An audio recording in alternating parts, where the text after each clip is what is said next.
This is Dr. Osborne with Web Wellness University, and today I want to talk a little bit about grain. So many people going gluten-free in today's nutritional world to treat a variety and battery of different health problems, from IBS to celiac disease to migraine headaches to autoimmune conditions.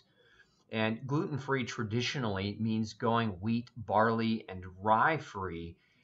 But so many people pull up short. They stop short. They don't cut all the grain out. And so they continue to have chronic health issues. This has been confirmed in a number of different research studies that people who don't fully cut grain out continue to suffer with a lot of the same types of inflammatory problems. Well, why does that happen?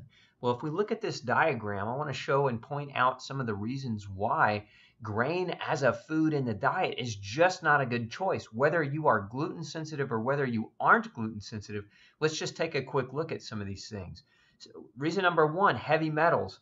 It's been shown that many forms of corn and corn syrup contain the heavy metal mercury, linked to neurological disease, linked to nerve damage, linked to ataxia, linked to memory loss, linked to so many different types of health issues. If we look at rice as a grain, classically it's considered a gluten-free grain, but rice in and of itself can be very, very high in arsenic and cadmium. Both of these heavy metals can mimic calcium deficiency and zinc deficiency. So what happens next? Chronic muscle spasm, chronic pain, hormone disruption.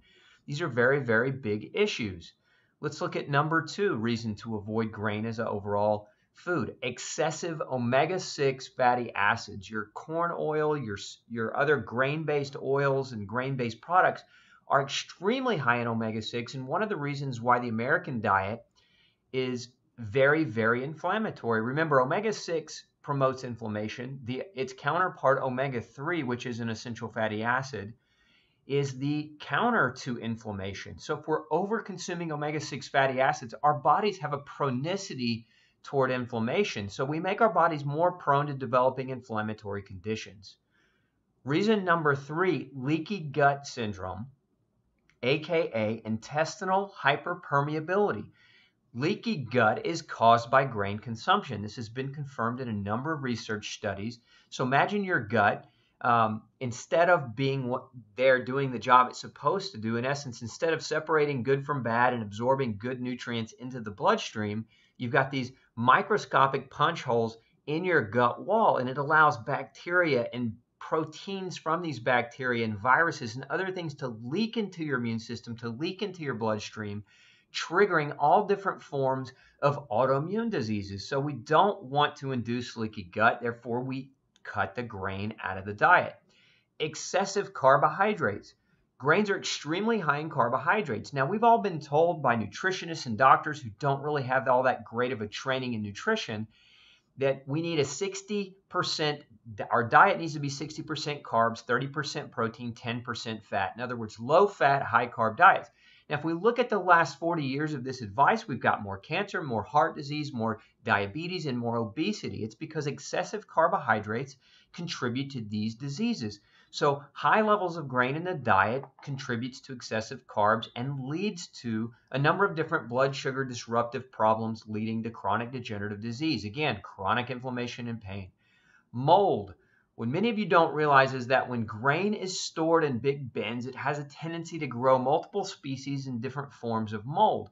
Now, many people are allergic to mold, and so they're reacting to mold items in the grain itself. But then there's this other thing that mold produces. If we come over here to mycotoxins, mycotoxins can be deadly to humans. There are some mycotoxins that are used in chemical warfare to kill the enemy.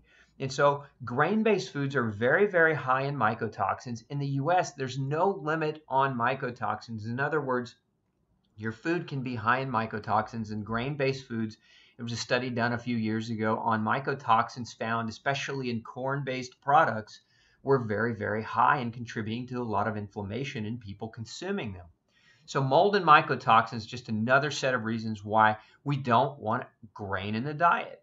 Then we look at GMO. Now, not all grains GMO, but corn, 90% plus of the corn produced in this country is made from genetically modified seed. And that in and of itself, the safety has not been well established. All of the studies are very, very short term.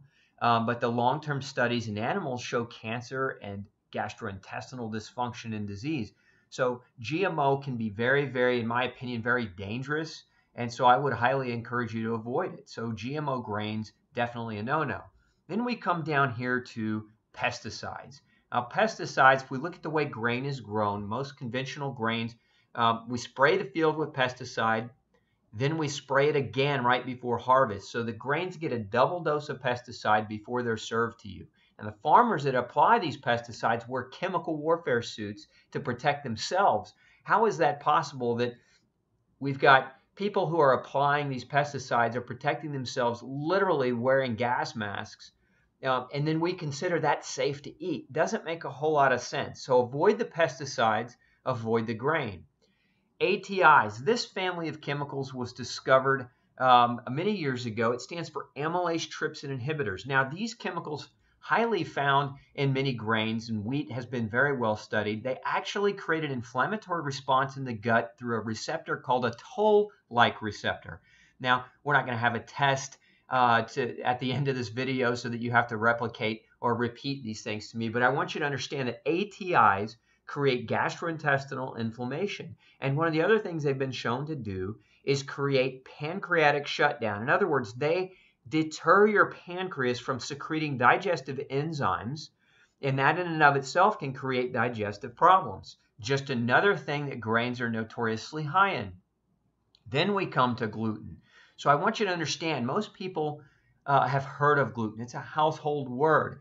They go gluten-free by going to the grocery store and buying all these gluten-free products that are still full of corn and rice and sorghum and millet and other grains. But remember, the other grains all have these other problems in common. And again, the bottom line and the kind of the common denominator here is that they lead to chronic inflammation and pain. So I want you to take away from this message today, no grain, no pain. Take the grain out of your diet. You take these things largely out of your diet, and you can lock down and you can take control of the inflammation and be much, much healthier as a result of doing so. And I have seen this in thousands and thousands of patients coming through my clinic with chronic pain and autoimmune conditions. Cutting out grain is essential, and it's crucial to arresting inflammation and allowing the body to heal. This is Dr. Osborne with Web Wellness University. Click the link below this video if you want to learn more about No Grain, No Pain and how it can help you restore your health. Take care.